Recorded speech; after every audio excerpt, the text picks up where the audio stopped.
പ്രിയമുള്ളവരെ നമസ്കാരം. ഇന്നത്തെ പ്രഭാത ചിന്തയിലേക്ക് ഏവരെയും ഹൃദയപൂർവ്വം സ്വാഗതം ചെയ്യുന്നു. പ്രിയപ്പെട്ട എഴുത്തുകാരൻ കാഞ്ചിയാർ മോഹനന്റെ ചിന്താസരണികളിലെ ഒരു ഏടുമായി വായനാ വഴിയിൽ കൂടെയുള്ളത് നിങ്ങളുടെ സ്വന്തം ഗീതപ്രഭയാണ്. മനുഷ്യ സമൂഹത്തിന്റെ നിലനിൽപ്പിനും വളർച്ചയ്ക്കും അടിസ്ഥാനമാണ് ഓരോ വ്യക്തിയുടെയും സ്വഭാവ ഗുണം. ഈ ലോകത്ത് 3 വിഭാഗം ആളുകളാണുള്ളത്: യഥാർത്ഥ നന്മയുള്ളവരും, നന്മയുടെ പ്രകാശം പരത്തുന്നവരും, നന്മയില്ലാത്ത മനുഷ്യരും. ഈ 3 കൂട്ടരുടെയും സാന്നിധ്യം നമ്മുടെ ലോകത്തെ പല രീതിയിൽ സ്വാധീനിക്കുന്നു.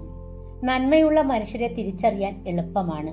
അവരുടെ വാക്കുകളിലും പ്രവൃത്തികളിലും സ്നേഹം, കരുണ, സഹാനുഭൂതി, നിസ്വാർത്ഥത എന്നിവ നിറഞ്ഞു നിൽക്കും. മറ്റൊരാളുടെ വേദന സ്വന്തം വേദനയായി കാണാനും യാതൊരു പ്രതിഫലവും ആഗ്രഹിക്കാതെ സഹായഹസ്തം നീട്ടാനും അവർക്ക് കഴിയും.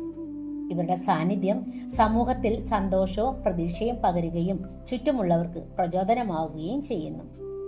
എന്നാൽ കപട നന്മ പ്രകടിപ്പിക്കുകയും സ്വന്തം കാര്യലാഭത്തിനു വേണ്ടി തണലായി നിൽക്കുന്നുവെന്ന ബോധ്യം അവരിൽ പ്രകാശിപ്പിക്കുകയും ചെയ്യുന്നവരുമുണ്ട്. നന്മയില്ലാത്ത മനുഷ്യരുടെ ലോകം സ്വാർത്ഥതയിലും അസൂയയിലും കെട്ടിപ്പടുത്തതാണ്. സ്വന്തം താല്പര്യങ്ങൾക്ക് വേണ്ടി മറ്റുള്ളവരെ വേദനിപ്പിക്കാനും ചൂഷണം ചെയ്യാനും ഇവർ മടിക്കില്ല. മറ്റൊരാളുടെ ദുരിതത്തിൽ സന്തോഷം കണ്ടെത്തുകയും തന്റെ നേട്ടങ്ങൾക്കായി ഏത് മാർഗവും സ്വീകരിക്കുകയും ചെയ്യുന്നത് ഇവരുടെ സ്വഭാവമാണ്. നന്മയില്ലാത്ത മനസ്സിൽ എപ്പോഴും സംശയവും വെറുപ്പും ഭയവുമാണ് കുടികൊള്ളുന്നത്. എങ്കിലും നന്മ എന്ന ഗുണം ആർജിക്കപ്പെടേണ്ട ഒന്നാണ്. ഒരു വ്യക്തിക്ക് ഏത് സമയത്തും തന്റെ തിരഞ്ഞെടുപ്പുകൾ മാറ്റാനും നന്മയുടെ പാതയിലേക്ക് തിരിയാനും കഴിയും.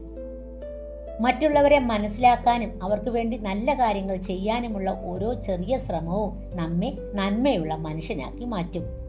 നമ്മുടെ ജീവിതത്തിന്റെ അളവുകോൽ നമ്മൾ എത്ര നേടി എന്നതിലല്ല, എത്രമാത്രം നന്മ മറ്റുള്ളവർക്കായി നൽകി എന്നതിലാണ്. അതുകൊണ്ട് നന്മയുടെ വഴി തിരഞ്ഞെടുത്ത് ലോകത്തിന് വെളിച്ചം പകരാൻ നമുക്ക് കഴിയണം. അതെ, നിസ്വാർത്ഥമായ സ്നേഹത്തിന്റെ ഉടമകളാകുക, മറ്റുള്ളവരെ മനസ്സിലാക്കുക, നന്മകൾ ചെയ്യുക. അതിലൂടെ ലോകത്തിന് നന്മയുടെ വെളിച്ചം നൽകുവാൻ നമുക്ക് കഴിയും എന്ന സന്ദേശമാണ് പ്രിയപ്പെട്ട എഴുത്തുകാരൻ കാഞ്ചിയാർ മോഹനൻ നമുക്ക് നൽകുന്നത്. പ്രിയ സൗഹൃദങ്ങളെ, ഒരിക്കൽ കൂടി നല്ലൊരു ദിവസം ആശംസിക്കുന്നു. മറ്റൊരു പ്രഭാത ചിന്തയുമായി വീണ്ടും കാണാം. നന്ദി, നമസ്കാരം.